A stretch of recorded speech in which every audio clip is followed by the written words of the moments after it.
I'm hearing, Deputy Speaker, that issue number 1, 2, 3, 4, 5, 6, 7, 8, 9, 10. You get the idea. I could keep going.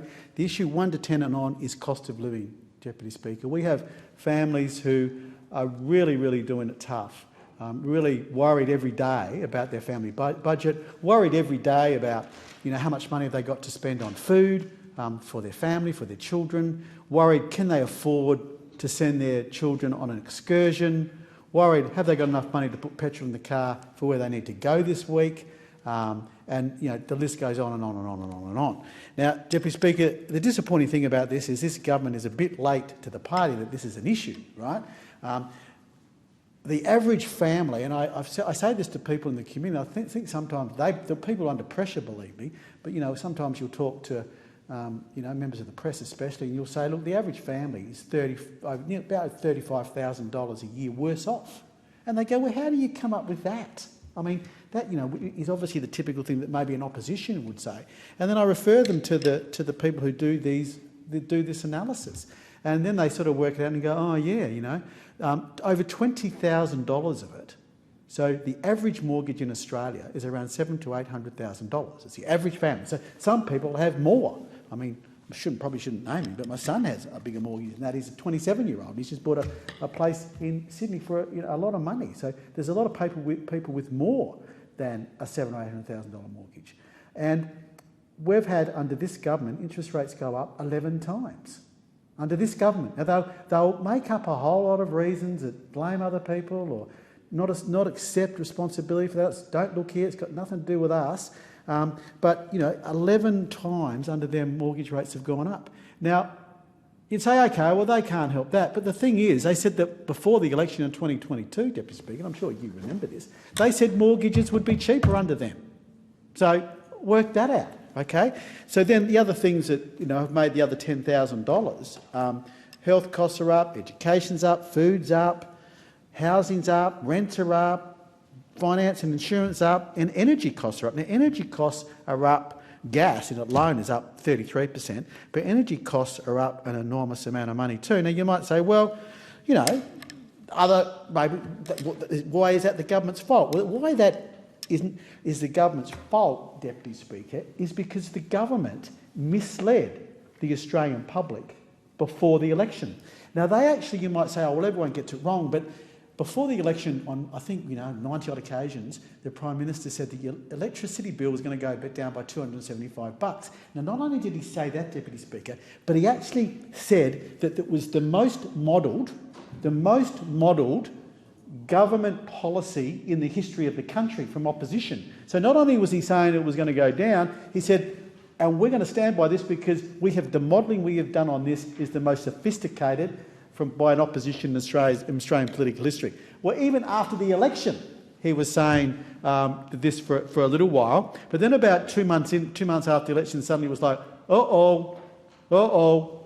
maybe this isn't going to happen, and they won't mention the figure again. And then they have the hide, because they don't accept responsibility. We got it wrong, but they don't say we got it wrong. They blame other things or other people. And in this case, they actually for a while were blaming the Ukraine war, but misfortune for them at the time, the Ukraine war had started well before the election, but yet still pre the election, post the election, they were still saying that they were going to bring down energy prices. So, Deputy Speaker, the other thing that we don't hear from the government is we know that government spending, the Reserve Bank, under a lot of pressure. Almost. Not to say bullying is a bit strong, I suppose, but the Treasurer and others in the government really pressuring the Reserve Bank to bring down interest rates. But yet, as the Reserve Bank has said, a lot of this is homegrown inflation now, Deputy Speaker. This isn't inflation because of necessarily external issues. The Australian government has increased spending by hundreds of billions of dollars. Now, that's inflationary. That's inflationary, Deputy Speaker. The industrial relations legislation. Some of those results are, you can say, oh, okay, well, people need higher wages to keep up with inflation, but it can be it's a revolving circle of one trying to catch the other. And a lot of the decisions by the government are going to mean that inflation in this country are going to stay higher for longer. Now, that's not me saying that. Deputy Speaker. That's, professional financial analysts and economists saying that, Deputy Speaker. So here we are in Australia with a government that was misleading about the fact that they said mortgages were going to be cheaper, energy was going to be cheaper before the election, then suddenly all bets are off once they win, and none of that happens. And, it's been misfortune too, Deputy Speaker. I said at the start that, they're a bit late coming to the party from this, because remember, interest rates were going up from, almost the first month they were in, and up and up and up and up they were going. Now, for the first year, the government wasn't talking about cost of living increases, Deputy Speaker. We were almost, very early on, we were saying to the government, look, cost of living is going up, you need to get on this, you need to get on early, you need to make decisions that's going to make life easier for families in Australia, Deputy Speaker. But for, 18 months, they were distracted by a whole lot of other things. The Voice, let's look at one thing. They weren't talking about cost of living at this time last year, Deputy Speaker, and cost of living was real this time last year. This time last year, they'd just spent $450 million and were dividing the country on a race referendum and a voice referendum that was dividing the country. No talk about cost of living then, Deputy Speaker. They were distracted by a whole lot of other issues.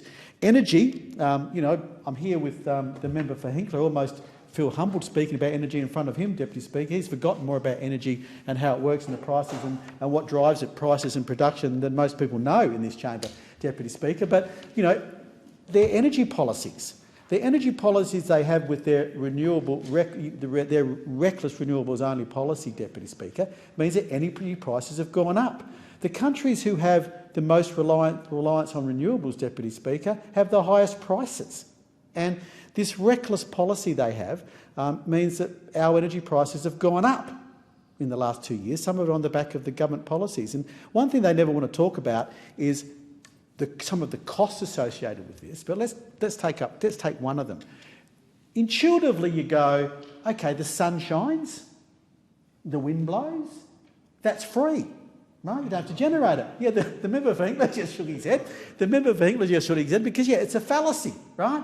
And why is it a fallacy? Because the wind doesn't blow. The wind blows, I think, I remember for Hinkler, please interject if I'm wrong, but it blows 40% of the time. Yeah, 30. Oh, there you go. I was going to say 30 to 40% of the time. I knew that was lower than solar. And solar, well, you can sort of bet on how much?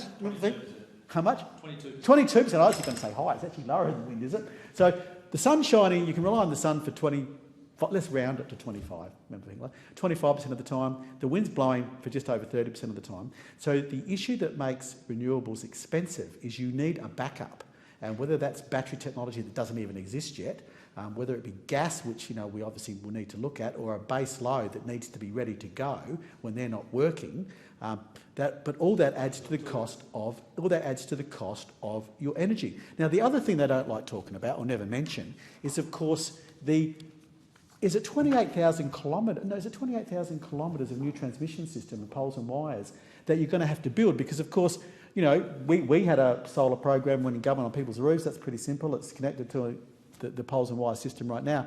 But, where you need to build these wind turbines, where you need to build these solar panels, on mass scale, are where there's no poles and wires and transmission systems. So that's, we think, over $100 billion and probably more to build that. And that sort of seems to be an off-balance sheet sort of consideration. We're not really taking that into account when we're looking at people's prices. So, again, there's a whole lot of fallacies around that. So don't expect your energy bills to be coming down under this lot. In fact, I unfortunately think not expect your energy bills to be coming down, but expect the lights to potentially be going out in a time coming soon.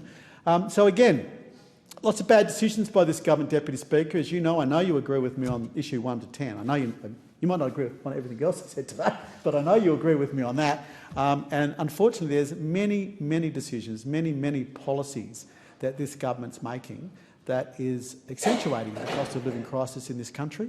Didn't even get onto the housing issue. Didn't even mention the 1.2 million people that have come into the country over the last few years and not enough houses to house them, which gives us our rent and housing crisis as well, Deputy Speaker.